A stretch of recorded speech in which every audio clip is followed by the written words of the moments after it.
Dan di situ Mahen ini mendengar dengan jelas suara Dokar ini disertai dengan suara lonceng yang gemerincing.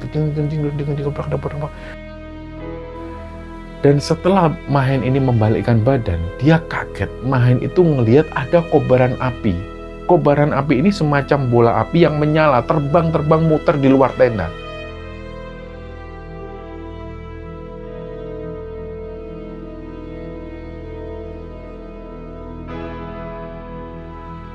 Bismillahirrahmanirrahim. Assalamualaikum warahmatullahi wabarakatuh. Sobat Gembara Sunyi dimanapun teman-teman berada. Pada kesempatan kali ini kami akan membagikan cerita yang dikirim oleh Sobat Gembara yang bernama Mahen yang asalnya dari Tegal. Sebelum kita masuk ke ceritanya, untuk teman-teman yang nonton tayangan ini dan belum subscribe, jangan lupa untuk subscribe lebih dulu agar channel Gembara Sunyi ini lebih berkembang lagi dan kami lebih bersemangat lagi dalam membuat konten-konten terbaru di Gembara Sunyi. Dan untuk teman-teman yang telah mendukung kami sejauh ini, kami mengucapkan terima kasih banyak. Semoga amal kebaikan teman-teman dibalas kebaikan berlipat oleh Allah Subhanahu wa Ta'ala.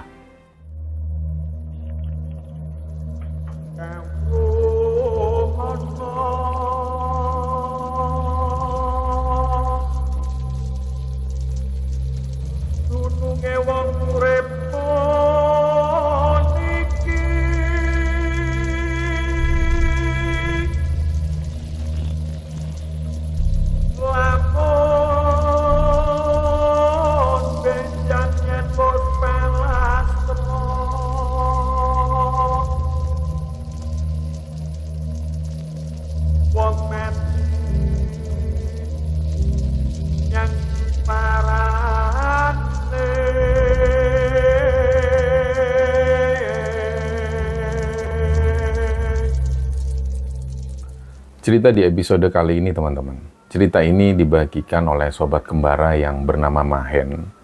Mahen ini asalnya dari sebuah desa di Kabupaten Tegal. Nah, di ceritanya ini Mahen ingin membagikan pengalaman yang pernah dia dan juga teman-temannya alami ketika mereka camping di area Sumur Penganten. Nah, Sumur Penganten ini adalah tempat yang dianggap sakral, yang digunakan untuk ritual bagi orang-orang yang mempercayainya. Letaknya itu berada di Desa Kaliwadas, Kecamatan Sirampok, Kabupaten Brebes. Dan lokasinya ini juga nggak jauh dari Pos 1 Gunung Slamet via Kaliwadas. Nah, dinamai Sumur Penganten karena di situ ada dua lubang besar yang menyerupai gua. Di dalamnya itu terdapat mata air. Dan masing-masing lubang ini mempunyai nama yang berbeda.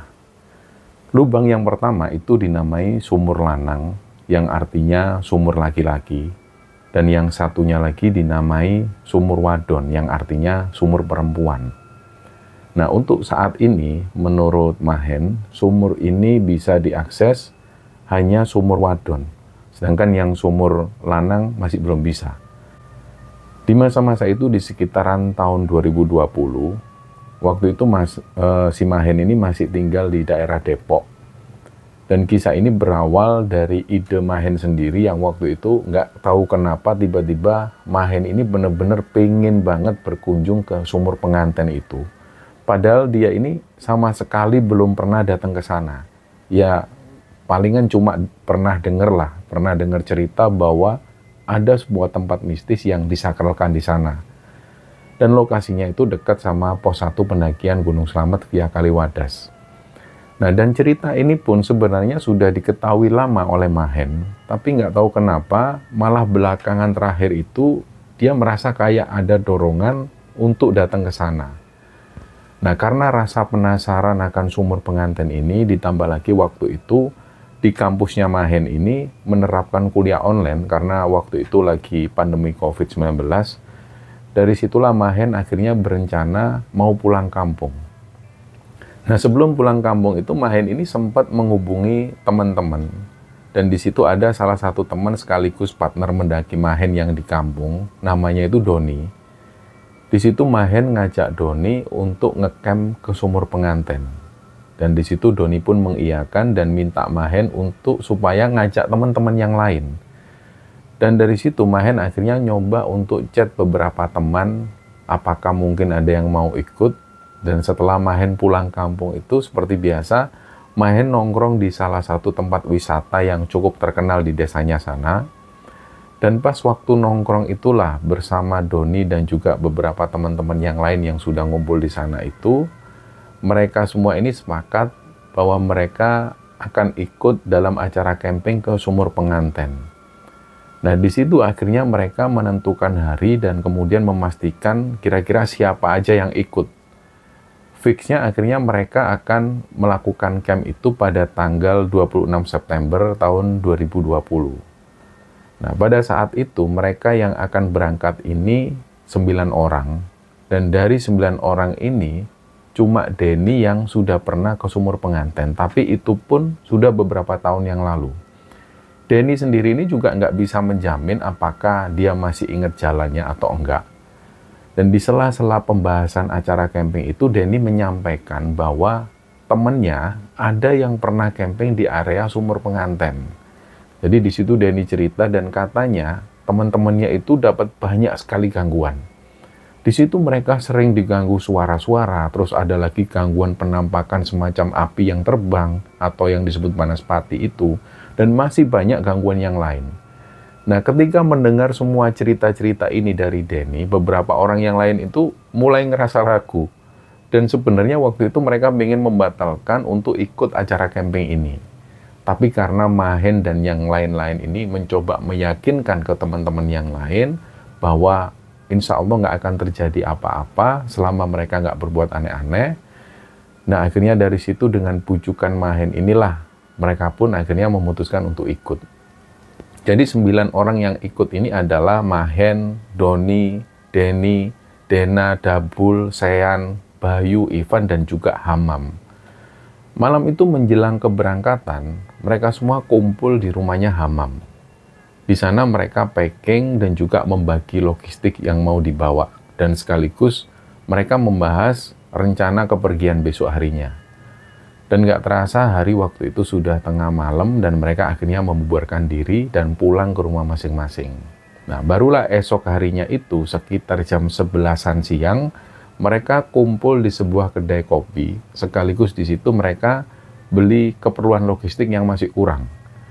Dan setelah semua logistik dan peralatan camp ini dirasa aman, barulah mereka berangkat itu sekitar jam 1 siang. Nah, di situ mereka semua naik motor bareng-bareng. Estimasi perjalanan dari desa mereka menuju ke desa Kaliwadas itu ya kurang lebih sekitar 45 menitan lah. Baru sebentar mereka melalui perjalanan, ini tiba-tiba hujan ini turun. Terus mereka mulai cari tempat berteduh. Mereka semua neduh di sana. Sebenarnya mereka ini bawa jas hujan, tapi mereka semua lebih memilih untuk menunggu hujan reda. Dan setelah nggak seberapa lama itu, pas hujan ini agak reda, mereka pun melanjutkan perjalanan. Dan belum sampai di desa Wadas atau Kaliwadas itu, hujan ini kembali turun. Dan turunnya itu sangat deras banget. Mereka akhirnya keburu-buru dan di situ mereka neduh lagi di sebuah peternakan ayam. Dan ternyata di dalam peternakan ayam itu ada 2 orang, entah 2 orang ini penjaga atau pemilik peternakan ayam itu. Di situ mereka izin untuk berteduh lebih dulu. Si 2 orang ini pun mengizinkan. Nah, terus di situ mereka ngobrol-ngobrol dengan 2 orang ini. Ya, mereka tanya-tanya. Si 2 orang ini tanya, kalian ini mau kemana? Terus mereka jawab, mau camping Pak di Sumur Penganten. Nah, pas mendengar jawaban dari mereka ini, 2 orang itu langsung kayak heran. Wajahnya itu heran banget. Terus mereka bilang, hati-hati loh kalian. Ini kan lagi musim hujan. Hujan juga lagi deres-deresnya. Apalagi Sumur Penganten itu kan terkenal lokasi yang disakralkan ya. Jadi 2 orang ini saling ngobrol. Terus kayak membenarkan satu sama lain bahwa memang benar. Sumur Penganten, area yang nantinya dijadikan lokasi perkemahan untuk mereka itu memang areal yang disakralkan. Ya, dari situ mereka semua mengangguk setuju dengan pesan dari 2 orang ini. Dan akhirnya setelah ngobrol nggak begitu lama, hujan ini mulai reda, mereka pun melanjutkan perjalanan lagi. Dan kurang lebih sekitar jam 3 sore lah, mereka baru sampai di desa Kaliwadas. Dan dari situ mereka langsung menuju ke tempat juru kunci Sumur Penganten. Yang juru kunci di sini ini sekaligus Kuncen Basecamp Gunung Slamet via Kaliwadas. Nah, di situ mereka disambut hangat oleh anak dari juru kunci sumur penganten itu. Mahen dan Doni pun langsung menyampaikan maksud mereka datang ke situ. Mereka bilang bahwa mereka ini mau camping di area sumur penganten. Terus dari situ mereka ditanya lagi oleh juru kunci ini, apakah kalian ke sana itu ada maksud atau tujuan lain selain camping di area sumur penganten? Nah, Mahen akhirnya noleh ke arah Doni, mereka jawab, nggak ada, tujuannya cuma camping aja, pengen mengobati rasa rindu lah. Karena kami sudah lama nggak naik gunung. Di era-era pandemi ini kan semua gunung ditutup untuk pendakian, makanya kami pengen lah mengobati rasa kangen aja, pengen menikmati suasana pegunungan. Nah, mungkin kenapa juru kunci ini tanya seperti itu, karena beberapa orang yang datang ke area sumur penganten ini, tentu mereka itu punya tujuan tersendiri, dan umumnya mereka pasti melakukan ritual. Makanya itulah kenapa Kuncen ini tanya apakah ada tujuan lain dari Mahen dan teman-teman datang ke sana. Nah, setelah menyampaikan maksud itu, kemudian mereka pun diizinkan. Nah, mereka mulai melakukan perjalanan dan sebelum masuk dalam hutan, mereka di situ menyempatkan untuk beli pentol kuah yang ada di situ. Jadi ceritanya ada abang-abang yang bawa gerobak motor, dia jualan pentol. Karena cuaca sore itu kan dingin, mereka sudah kelaparan. Dan akhirnya ketika ada orang jual pentol itu, mereka beli pentol. Dan pentol ini mereka makan sambil jalan. Langsung mereka masuk ke arah hutan. Nah, kurang lebih sekitar 30 menitan mereka berjalan, sampailah mereka itu di Tuk Suci atau mata air suci. Tuk Suci sendiri ini adalah mata air yang sangat jernih sekali, yang airnya ini ternyata dimanfaatkan oleh PDAM untuk kepentingan warga sekitar. Nah, mungkin bagi teman-teman yang pernah mendaki ke Gunung Slamet via Kaliwadas, pasti nggak asing dengan tempat ini, karena bisa dibilang area ini juga merupakan surga tersembunyi di jalur Gunung Slamet via Kaliwadas. Dan singkatnya, setelah mereka melakukan isoma di Tuk Suci itu, mereka pun melanjutkan perjalanan lagi. Cuaca sore itu semakin gelap, dan kabut itu juga tebal karena hutan di sana itu rapat banget. Dan di sepanjang perjalanan mereka itu masih saling bercanda dan saling ledek-ledekan. Dan nggak terasa sampailah mereka di pos 1. Di situ mereka istirahat sebentar sambil sempat foto-foto di kayu growong atau kayu berlobang. Jadi di pos 1 ini teman-teman memang terkenal dengan kayu growongnya. Kayu growong itu adalah pohon. Pohonnya itu unik banget. Pohon yang sebesar itu ada lubang di bawahnya. Nah, selain itu kayu growong ini juga sering digunakan oleh pelaku-pelaku spiritual untuk menyelipkan uang di bagian yang berlubang itu. Dan nggak tahu juga tujuannya ini untuk apa mereka melakukan itu. Nah, kondisi waktu itu sudah semakin gelap. Mereka pun memutuskan untuk melanjutkan perjalanan. Dan di pos 1 ini ada sebuah persimpangan jalan. Kalau menuju ke kiri itu lanjut ke jalur pendakian Gunung Slamet. Dan untuk ke jalur kanan ini menuju ke sumur penganten. Dan jalan menuju ke sumur penganten ini, kanan kirinya itu padang ilalang yang tingginya ini melebihi tinggi orang dewasa. Mereka berjalan terus sampai akhirnya mereka tiba di sebuah persimpangan. Dan di sini mereka semua kebingungan, benar-benar kayak orang bodoh yang nggak tahu jalan. Dan mereka nggak tahu apakah harus ke kiri atau ke kanan. Nah, di sini Doni itu nanya ke Denny, karena Denny yang pernah ke sumur penganten. Den, ini kiri apa kanan, Den?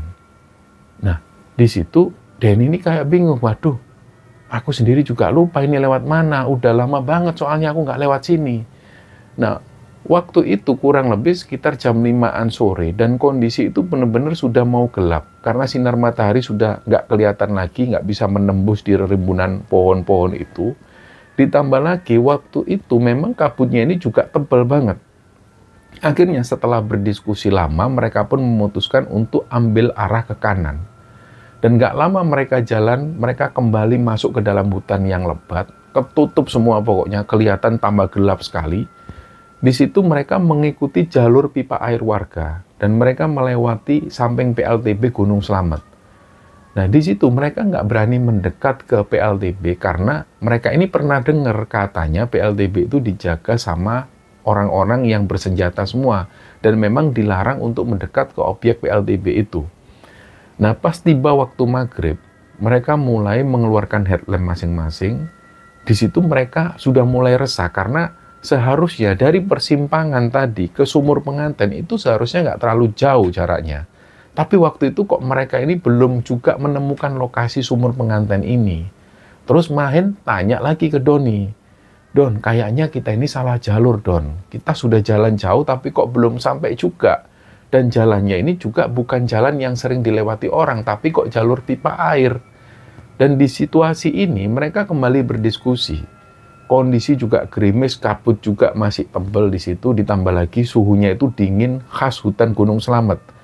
Akhirnya setelah berdiskusi, mereka pun memutuskan untuk kembali lagi ke persimpangan dan mereka memutuskan akan mendirikan tenda di sana karena keadaan sudah malam. Nah, karena kalau mendirikan tenda di area itu sangat nggak memungkinkan karena nggak ada celah, saking rapatnya pepohonan. Akhirnya mereka pun jalan, Doni jalan paling depan dan teman-teman yang lain itu bagian belakang. Nah, pas mulai jalan inilah mereka mulai merasakan keanehan. Karena sebelum-sebelumnya mereka itu nggak melewati percabangan. Tapi di sini mereka malah banyak menemui percabangan-percabangan. Padahal sebelumnya mereka itu cuma lewat jalur setapak, itu pun jalur pipa air. Jadi di situ setiap ada percabangan, mereka semua selalu bingung dan selalu akhirnya berdebat. Ini mau ambil arah mana, kita mau belok mana. Pada akhirnya mereka pun ngikut arahan dari Doni. Nah, di sepanjang perjalanan, Mahen merasa kayak banyak yang mengawasi. Jadi di balik-balik pohon itu kayak banyak mata yang ngelihat ke arah mereka. Nggak tahu apakah ini cuma perasaan Mahen, atau yang lain juga merasakan hal yang sama. Dan di momen-momen itu benar-benar mereka semua fokus dengan jalur yang mereka lewati itu. Nggak ada yang ngelawak kayak tadi, nggak ada yang saling ledek, nggak ada yang bercanda-canda. Ngomong pun juga paling kalau mereka tanya seperlunya. Dan gak lama setelah itu mereka mulai keluar dari area hutan dan mulai masuk ke area padang ilalang. Nah, di sini mereka sudah mulai tenang karena gak lama lagi mereka akan sampai di persimpangan. Dan singkatnya mereka pun akhirnya tiba di persimpangan itu kurang lebih sekitar jam 8-an malam. Nah, langsung mereka ini bagi tugas karena kondisi itu sudah malam dan cuacanya juga sedikit gerimis. Di situ ada yang mendirikan tenda, ada juga yang beres-beres barang, ada juga yang mulai masak nasi. Di situ mereka membawa mie instan dan juga cireng, ada juga yang cari dandan kering untuk dijadikan api unggun secukupnya. Nah, di lokasi ini mereka akhirnya mendirikan 3 tenda. 2 tenda itu rencananya untuk mereka tidur dan 1 tenda ini khusus untuk barang-barang dan logistik mereka. Dan setelah semua beres dan makanan sudah matang, mereka makan sambil mengelilingi api unggun. Karena malam itu dingin banget, jadi mereka terpaksa bikin perapian. Nah, mereka di situ ngobrol-ngobrol sambil mengevaluasi apa saja kekurangan dari acara camping ini. Tentu yang mereka bahas adalah kebingungan mereka ketika melewati jalan-jalan persimpangan. Dan di situ tadi mereka sempat berdebat satu sama lain. Nah, sekaligus di situ membahas rencana untuk esok harinya, apakah tetap lanjut cari sumur pengantin atau mereka memilih untuk pulang. Dan setelah melakukan diskusi-diskusi kecil itu, akhirnya mereka memutuskan besok hari mereka akan lanjut mencari sumur pengantin. Di situ mereka masih bertanya-tanya, ini di mana sih letak sumur pengantin ini di mana? Kok kayaknya kok jauh banget, padahal menurut si Denny yang pernah ke sana, jaraknya itu nggak jauh dari persimpangan. Dan lagi asik-asiknya mereka ngobrol itu tiba-tiba si Hamam ini izin, dia mau tidur duluan. Nah, seketika waktu itu Mahen dan yang lain ini langsung heran. Karena nggak biasanya Hamam ini tidur lebih dulu. Biasanya dia yang paling terakhir tidur. Dan Hamam ini selalu tidur di pagi hari, kadang-kadang setelah subuh. Nah, ini hal yang sangat aneh sekali. Jadi setelah Hamam masuk tenda, yang lain itu bertanya-tanya, Hamam kok tumben masuk lebih dulu, kok tumben dia tidur sore, nggak kayak biasanya. Nah, di situ ada yang jawab, ya mungkin dia lagi lihat sesuatu mungkin, atau mungkin dia lagi nggak enak badan atau capek, udahlah biarin aja. Nah, akhirnya di situ yang lain sudah mulai ketakutan dengan kondisi cuaca yang hujan seperti itu, apalagi kondisinya itu gelap banget. Dan dari situ mereka akhirnya masuk ke tenda satu persatu. Mahen yang sebelumnya ini minta satu tenda sama Doni karena keduluan yang lain, akhirnya Mahen ini nggak jadi satu tenda dengan Doni. Mahen akhirnya satu tenda bareng Dabul, Sean, dan Ivan. Dan tenda satunya lagi di situ ada Doni, Hamam, Dena, Bayu, dan juga Denny. Dan nggak lama setelah masuk tenda, yang lain ini sudah mulai tidur. Sedangkan Mahen yang biasanya itu dia ini paling ngantuan. Nggak tahu kenapa waktu itu benar-benar dia nggak merasakan ngantuk sama sekali. Walaupun di situ dia coba untuk tidur, dia memejamkan mata, tapi tetap waktu itu Mahen ini nggak kerasa ngantuk. Jadi waktu itu benar-benar sunyi sekali, apalagi nggak ada suara dari mereka semua. Yang terdengar itu cuma ada suara gerimis dan juga suara serangga malam. Nah, setelah lama mencoba untuk memejamkan mata, akhirnya Mahen pun terlelap. Tapi nggak lama kemudian Mahen ini kebangun karena dia mendengar ada suara dokar atau delman. Dan di situ Mahen ini mendengar dengan jelas suara dokar ini disertai dengan suara lonceng yang gemerincing, dan diikuti dengan suara hentakan kaki kayak pasukan kerajaan yang lagi lari. Banyak banget. Mereka ini berada di belakang dokar yang lagi jalan itu. Nah, Mahen mencoba membangunkan satu persatu temannya, tapi nggak ada satupun yang bangun. Sama sekali nggak ada yang bangun. Dan suara dokar ini semakin mendekat, dan akhirnya berhenti persis di depan tenda Mahen. Dokar ini berhenti di situ. Dan suara di luar tenda itu kayak benar-benar ada semacam kayak orang ngobrol di depan tenda mereka. Tapi Mahen sendiri nggak begitu mendengar jelas apa yang mereka obrolkan di situ. Dan dari sinilah Mahen itu benar-benar ketakutan. Sampai-sampai waktu itu dia langsung membalikkan badan sambil tengkurap karena benar-benar takut. Di situ Mahen mencoba baca surat-surat pendek yang dia hafal. Tapi mendadak di pertengahan itu, dia itu kayak ngeblank dan nggak hafal sama sekali. Mungkin saking takutnya dia waktu itu. Disinilah Mahen itu masih mencoba membangunkan teman-teman di samping kanan dan kirinya. Tapi masih tetap nggak ada yang bangun. Mereka itu kayak bisa dikatakan kesirep kalau kata orang Jawanya. Nah, kurang lebih sekitar 10 menitan, gangguan suara-suara ini pun hilang. Tapi di situ Mahen ini masih tetap takut. Dan dia belum berani untuk membalikkan badan. Jadi di situ Mahen mencoba tidur dan mencoba untuk menghilangkan pikiran-pikiran negatif yang baru saja dia alami. Dan alhamdulillahnya Mahen ini akhirnya tertidur, tapi nggak lama berselang, Mahen pun kebangun karena waktu itu Mahen ini kan tidurnya dalam posisi yang terkurap, yang membuat waktu itu nafasnya ini berat. Ditambah lagi dia merasa agak sedikit pilek karena cuaca yang begitu dingin malam itu. Akhirnya di situ Mahen ini mencoba untuk membalikkan badan. Dan setelah Mahen ini membalikkan badan, dia kaget. Mahen itu ngelihat ada kobaran api. Kobaran api ini semacam bola api yang menyala, terbang-terbang muter di luar tenda. Dan itu dilihat jelas banget oleh Mahen. Seketika itu juga badan Mahen ini nge-freeze untuk beberapa saat. Dia nggak bisa gerak sama sekali. Dan saking takutnya, Mahen langsung balikkan badan lagi. Dan nutup rapat wajahnya itu dengan sleeping bag. Disitulah dia mulai lagi membaca surat-surat pendek dan ayat kursi. Tapi lagi-lagi di pertengahan dia membacakan ayat-ayat itu, tiba-tiba ngeblank. Dan kayak Mahen ini nggak hafal sedikit pun ayat-ayat yang dibaca. Di situ Mahen tetap berusaha untuk membangunkan teman-temannya. Dia panggil namanya satu persatu. Sambil sesekali dia menggerak-gerakkan badan teman-temannya itu. Tapi sama sekali nggak ada yang bangun. Dan di momen inilah Mahen sempat ngomong dalam hatinya bahwa dia kapok, dia benar-benar kapok, dia nggak mau lagi mendaki atau camping-camping seperti ini. Dia benar-benar kapok setelah dia mengalami gangguan-gangguan yang dia alami waktu itu. Ditambah lagi karena memang Mahen ini orangnya sangat penakut memang. Dan terus setelah agak lama, Mahen tengkurap itu, dia memberanikan diri untuk ngintip apakah masih ada kobaran api tadi. Dan begitu Mahen ngintip, alhamdulillah di situ kobaran api ini sudah nggak ada lagi. Dan Mahen pun mulai sedikit lega. Nah malam itu rasanya itu terasa panjang banget. Mahen ini sempat bertanya dalam hati, ini kapan paginya kok lama banget? Di situ Mahen bener-bener nggak bisa tidur. Dia coba bangunkan temennya Mahen, berharap ada yang bangun lah, satu lah minimal, yang bisa menemani dia. Tapi waktu itu sama sekali nggak ada yang bangun. Satu pun dari mereka nggak ada yang bangun.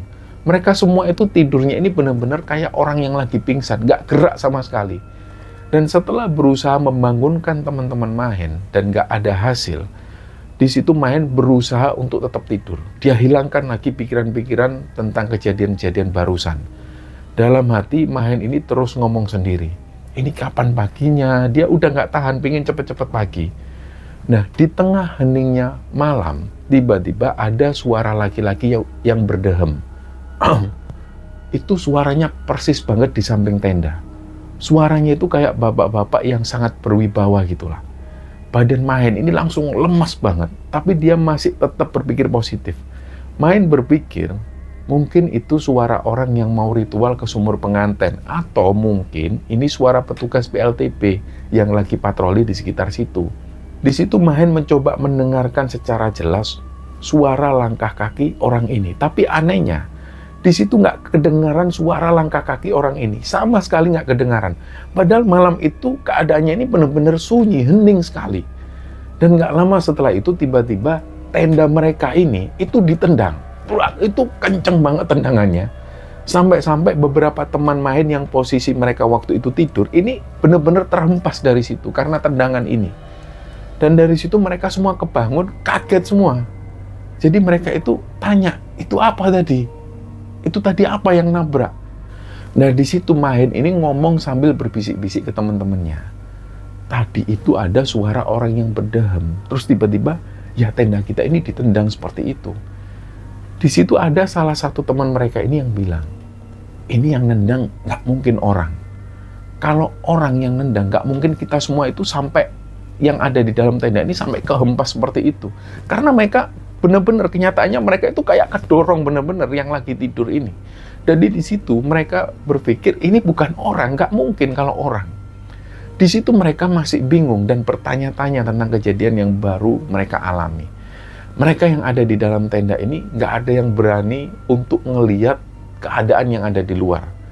Dari situ Mahen belum cerita tentang kejadian yang tadi dia alami. Dan Mahen akhirnya minta tolong ke Dabul, temennya itu, untuk ngelihat jam berapa sekarang. Dan ternyata Dabul ngelihat jam, waktu itu sudah jam 2:30 dini hari. Dan untuk menghilangkan rasa panik dan takut, Dabul akhirnya setel musik. Dia pasang musik di HP-nya, dan mereka semua mencoba kembali tidur lagi. Tapi waktu itu benar-benar mereka sudah nggak bisa tidur, meskipun mereka sudah benar-benar ngantuk. Akhirnya Mahen ini berharap di situ supaya nggak mendapat gangguan-gangguan lagi. Nah, sekitar jam 4 pagi, alarm HP di tenda sebelah itu sudah mulai berbunyi. Di situ Mahen sudah mulai agak lega karena sebentar lagi ini subuh dan pasti ada yang bangun untuk sholat subuh. Dan ternyata benar, sekitar jam 4:30, suara hamam itu terdengar dari tenda sebelah. Ada yang mau sholat nggak? Kalau ada, ayo bareng. Dan dengan semangatnya Mahen itu jawab, ayo mam, aku mau sholat mam. Tapi dia membiarkan hamam yang keluar tenda lebih dulu. Jadi pas hamam keluar dari tenda, baru dari situ Mahen ikut keluar. Karena Mahen ini masih takut. Akhirnya mereka wudhu saling bergantian. Ada yang megang botol air mineral itu untuk wudhu. Setelah itu mereka sholat. Dan setelah itu Mahen ini duduk-duduk di depan tenda bersama hamam. Nah, Mahen ini nanya ke hamam, Mam, semalam ada gangguan nggak? Nah, hamam ini menjawab, enggak Hen, aman kok. Semalam itu aku tidur nyenyak banget, ya mungkin karena kecapean. Nah, setelah Mahen dan hamam ini ngobrol-ngobrol, nggak lama kemudian Doni ini keluar dari tenda dan disusul oleh teman-teman yang lain. Mereka waktu itu benar-benar takjub dengan keindahan di sekitar tenda yang view-nya itu berasa kayak kalau menurut Mahen itu seperti Surya Kencana di Gunung Gede. Cuma bedanya di situ itu ini penuh dengan padang ilalang. Nah, mereka pun mengabadikan banyak foto. Terus dari mereka ini ada yang mulai masak dan ada yang tiduran lagi. Sedangkan Mahen, Bayu, dan Ivan ini ngambil air di pipa yang tadinya bocor ada di sebelah sana. Di situ Mahen tanya ke Ivan, Van, kenapa kamu kok semalam dibangunin itu susah banget nggak bangun-bangun? Aku tuh dapat gangguan, tapi nyoba bangunin kalian kok nggak ada yang bangun satupun. Nah di sini Ivan jawab, sebenarnya Hen, aku itu juga bangun pas ada suara delman yang lewat itu. Tapi waktu itu aku bener-bener takut Hen. Jadi pas kamu bangunin aku, itu aku sudah pura-pura tidur, aku pejamkan mata. Nah barulah di sini Mahen itu paham, ternyata beberapa dari mereka ini juga mendengar ketika ada suara delman yang lewat itu. Tapi mereka ternyata juga takut. Nah singkatnya setelah mengambil air itu, barulah Mahen ini baru ngeh kalau tenda tempat barang itu, sebagian itu ada yang pasaknya ini sudah lepas, kayak seolah-olah habis ditabrak sesuatu. Dan di sini Mahen tanya, ini kenapa? Dan di situ gak ada yang tahu teman-temannya. Terus Mahen mendekati Doni, yang waktu itu Doni lagi duduk sendirian. Mahen pun cerita tentang kejadian semalam. Mahen cerita ke Doni karena Doni ini orangnya sedikit tahu tentang hal-hal yang semacam ini. Nah, Mahen cerita dari awal tentang suara dokar yang dia dengar, dan juga di belakang dokar itu diikuti suara-suara pasukan kerajaan yang lari, dan itu banyak banget di belakangnya. Terus di situ Mahen juga menjelaskan dokar ini berhenti persis di depan tenda mereka, dan gak lama setelah itu Mahen juga melihat ada bola api yang terbang. Dan bola api ini terbang muter-muter mengelilingi tenda mereka, dan disusul juga dengan adanya suara laki-laki yang berdehem. Dan gak lama setelah itu ada yang nendang tenda mereka dengan keras banget. Doni di situ menjawab, itu Hen, suara dokar yang kamu dengar terus diikuti dengan suara pasukan kerajaan itu memang benar. Dokar itu membawa pasangan pangeran dan juga putri yang dikawal oleh pasukannya. Dia berhenti persis di tenda, di depan tenda kita itu, karena tenda yang berisi barang-barang kita itu sebagian ini ngambil jalan mereka. Makanya tenda itu kayak habis ada yang nabrak. Karena itu sebenarnya menurut Doni ini ada pasukan yang nyuruh delman ini untuk berhenti lebih dulu, untuk ngecek rombongan yang ada di sana yang memakan jalan mereka itu. Dan katanya kalau mau ngecamp di sekitar sini itu lebih baik di area sumur pengantennya karena lebih aman. Karena sumur penganten ini merupakan area kekuasaan dari pangeran dan putri tersebut. Kalau di tempat yang mereka tempati pada saat itu banyak makhluk halus yang jahat dan usil. Makanya semalaman itu, si Mahen ini terus diganggu. Dan untuk cerita tentang kobaran api yang berputar-putar mengelilingi tenda mereka, itu disebut Banaspati. Nah, Doni ini ngomong ke Mahen, untung kamu waktu itu nggak tidur. Kalau semuanya ini tidur atau pingsan, pasti salah satu dari kita ini ada yang diambil. Nah, di situ Doni kemudian menjelaskan, untuk suara laki-laki, itu dia ini cuma iseng aja lewat di area sini. Memang dia itu makhluk halus, dan berhubung ketika sosok makhluk halus ini lewat dan melihat adanya manusia di sana, mereka itu akhirnya usil untuk ganggu. Terus Mahen tanya lagi, berarti semalam kamu juga nggak tidur, Don? Doni bilang, ya aku tidur, tapi aku sempat kebangun ketika aku mendengar ada suara langkah kaki pasukan kerajaan itu. Nah, terus setelahnya Mahen ini akhirnya ngajak Deni ini jalan. Mereka pun berjalan dan sambil bertanya-tanya apakah benar ini jalan menuju ke sumur penganten. Akhirnya Mahen dan Deni itu jalan. Setelah melewati jalan yang kanan kirinya itu dipenuhi semak dan tingginya ini melebihi ukuran 2 meteran lebih, mereka kembali lagi masuk hutan. Dan baru beberapa langkah mereka masuk area hutan, benar, kurang lebih 1 kilometer lah dari tempat camping itu, Mahen ngelihat ada bangunan musola dari papan kayu. Dan dikonfirmasi oleh Deni yang pernah ke sana, bahwa memang benar musola ini sudah masuk area sumur penganten. Mahen dan Deni pun semakin mendekat ke area sumur penganten itu.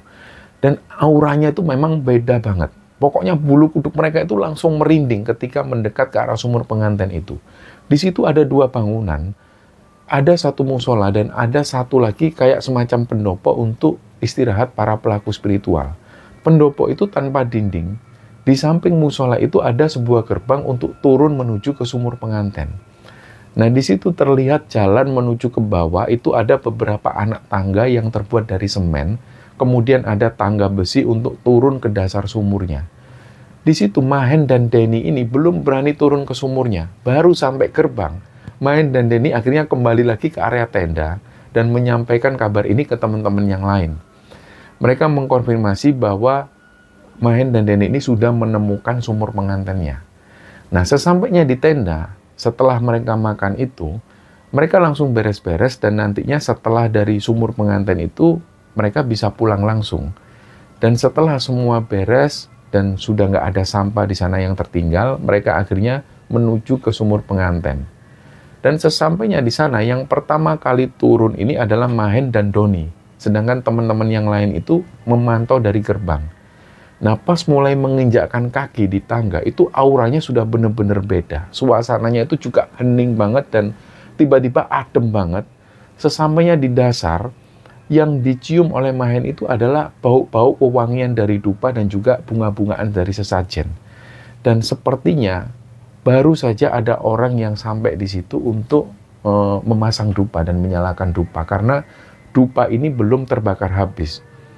Di dalam itu ada gua kecil, dan di mulut gua itu terdapat air yang mengalir dari dinding-dinding gua, langsung menuju ke bak plastik. Dan di bak itu juga ada gayungnya. Nah, di mulut-mulut gua ini banyak terdapat sajen yang berbagai macam jenisnya. Ada juga banyak uang koin yang berserakan di sana. Di situ juga Mahen dan Doni ini melihat ada juga foto-foto yang diletakkan di sana, dan nggak tahu apakah ini foto orang yang melakukan ritual atau foto ini adalah foto orang-orang yang mau diguna-guna. Mereka nggak tahu sama sekali soal itu. Atau apakah ini mungkin ada juga orang yang mau nyantet orang-orang yang ada di foto tersebut. Mereka sama sekali nggak tahu.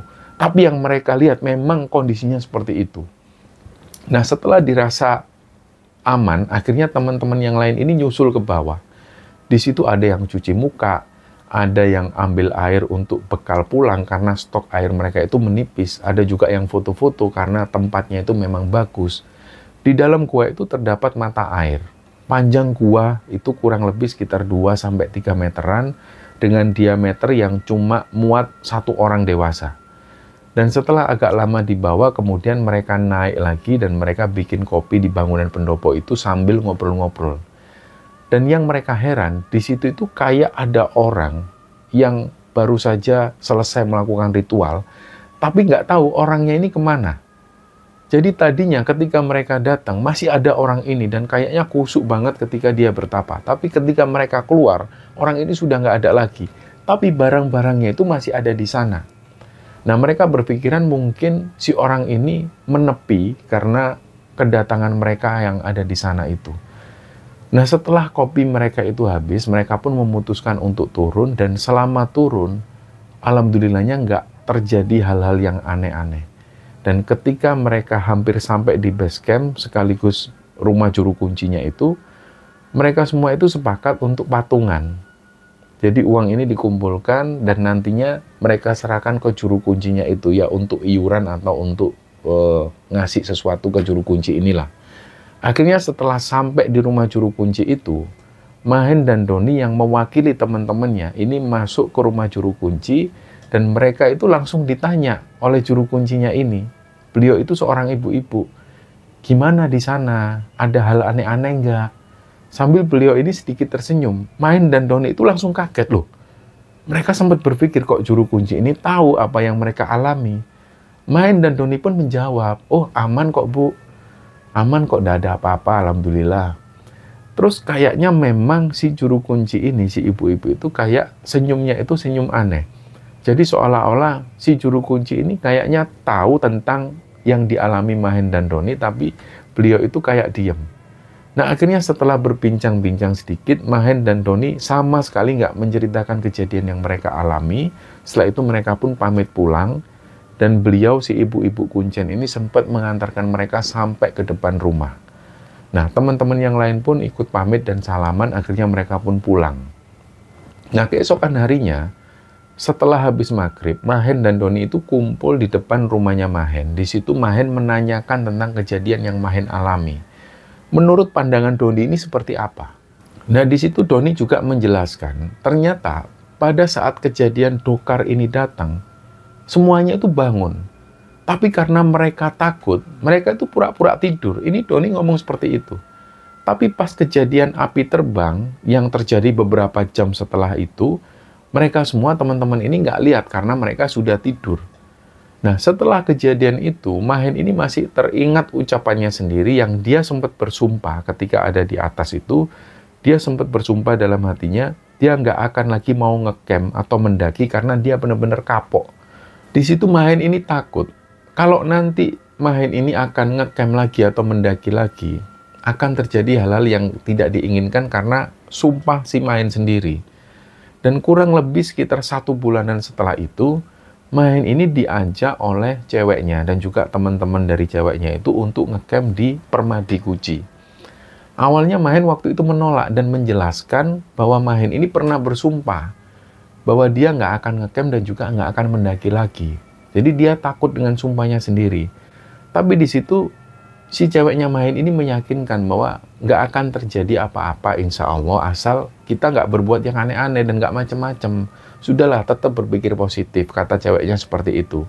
Akhirnya setelah berpikir agak panjang dengan banyak pertimbangan, Mahen pun akhirnya mengiyakan ajakan dari ceweknya itu. Mereka akhirnya ngecamp 8 orang di sana, 3 orang cewek dan 5 orang cowok. Dan selama mereka camping di sana, alhamdulillah nggak terjadi hal-hal yang ganjil lagi dan nggak terjadi hal-hal yang aneh-aneh. Dan ketika mau pulang, Mahen ini sempat kehilangan powerbank dan juga jas hujan. Powerbank itu sempat ditaruh di karier dan jas hujan itu ditaruh di motor. Dan ini sudah dicari kemana-mana, tetap nggak ketemu. Akhirnya mereka pulang dan kumpul dulu di rumah Ayu. Dan nggak lama kemudian mereka akhirnya pulang ke rumah masing-masing. Di tengah perjalanan, tepatnya di sebuah desa di Kecamatan Sirampok itu, Mahen ini baru sadar juga bahwa dompet Mahen ini nggak ada. Nah, akhirnya di situ Mahen cari bersama salah satu temannya, tapi tetap nggak ketemu. Dompet Mahen itu berisi kartu-kartu penting dan juga uang beberapa ratus ribu. Di situ Mahen berpikir, ini apakah karena sumpah Mahen yang kapan hari diucapkan di pos 1 Gunung Selamet itu. Jadi ketika Mahen ngomong dengan mamanya itu mengiyakan. Yaitu karena ulah kamu sendiri kayak gitu, makanya jangan gampang bersumpah dan kamu yang melanggar itu sendiri. Nah, beberapa hari setelah mencoba mencari dompetnya dan tetap nggak ketemu, akhirnya Mahen pun memutuskan akan membuat surat kehilangan ke kantor polisi. Di situ dia gunakan surat kehilangan ini untuk mengurus kartu ATM dan juga kartu identitas yang lain. Mahen pun akhirnya pergi ke balai desa untuk membuat surat rujukan ke polsek dan akhirnya dia pun bikin surat kehilangan. Dan sesampainya di polsek ternyata posisinya itu lagi mati lampu. Dan di situ Mahen disuruh untuk datang ketika lampunya ini sudah nyala. Mahen pun pulang, dia duduk-duduk di sebuah tempat bersama ceweknya. Terus Mahen itu tiba-tiba di situ ada orang yang masih satu desa dengan Mahen. Ini tiba-tiba nyamperin dan nanya nama lengkapnya Mahen. Nah, ternyata orang itu yang nikah dengan orang Sirampok. Dia inilah yang menemukan dompetnya Mahen. Tapi katanya pas ketemu uangnya itu sudah nggak ada. Di situ Mahen nggak mempermasalahkan uangnya, yang penting kartu-kartunya itu aman. Dan dari situ kemudian Mahen diajak ke rumahnya untuk ngambil dompetnya. Mahen itu benar-benar berterima kasih sekali dan nggak lupa dia ngasih imbalan sedikit ke orang tersebut. Mahen pun langsung pulang dan ngasih tahu ke mamanya bahwa dompetnya ini sudah ada yang mengembalikan. Dan ketika dompet Mahen ini ditemukan, ini juga menjelaskan bahwa untungnya waktu itu dia belum sempat bikin surat kehilangan di kantor polisi. Ya, mungkin pemadaman listrik itu juga merupakan kode untuk Cohen supaya dia tidak ngurus surat kehilangan lebih dulu. Di situ mamanya seneng banget dan berpesan, jadikan ini pelajaran. Lain kali, jangan pernah bersumpah yang macam-macam. Gunakan sumpah itu untuk yang penting-penting. Dan kalaupun kamu sudah bersumpah, jangan melanggar sumpahmu sendiri. Dan kamu jangan sampai ngulangi hal yang seperti ini lagi.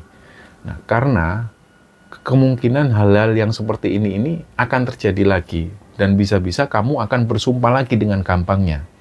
Dan akhirnya setelah kejadian itu, Mahen ini sering pergi ke sumur penganten, tapi nggak melakukan camp di sana. Dan Mahen tetap melakukan camping atau pendakian di waktu-waktu luangnya. Dan alhamdulillah nggak terjadi hal-hal yang aneh-aneh. Dan inilah teman-teman sekalian cerita yang dibagikan oleh Mahen dan teman-temannya ketika dia mendaki ke Gunung Slamet di pos 1 dan juga menuju ke sumur penganten. Dan semoga kisah Mahen ini bisa kita ambil hikmah dan bisa kita ambil pelajaran di dalamnya. Mohon maaf jika ada salah-salah kata dalam penyampaian. Wassalamualaikum warahmatullahi wabarakatuh.